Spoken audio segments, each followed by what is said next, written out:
প্রচলিত কিছু কুসংস্কারের বৈজ্ঞানিক ব্যাখ্যা দেয়া হল। ভাঙা আয়নায় মুখ দেখা।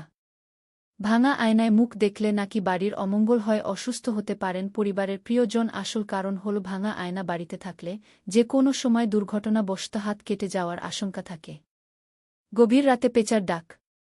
রাতে পেঁচা ডাকলে নাকি গৃহস্থের অমঙ্গল হয়, কিন্তু স্বাভাবিক নিয়মেই পেঁচা রাতে ডাকে। এই সময় ইঁদুর ধরতে পেঁচা মাটিতে নেমে আসে ও ডাকে, তাই গভীর রাতে পেঁচার ডাক শুনতে পাওয়াটা অতি সাধারণ ও স্বাভাবিক একটি ব্যাপার।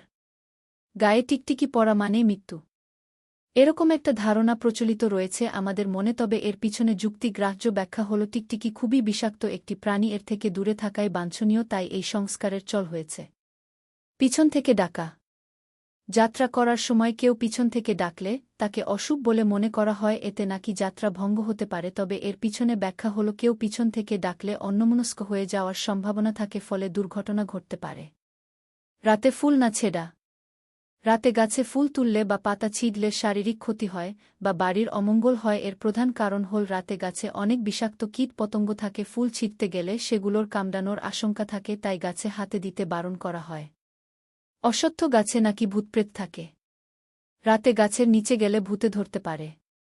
এইসব কথা অনেকেই শুনেছেন, যেটা একদমই ভুল।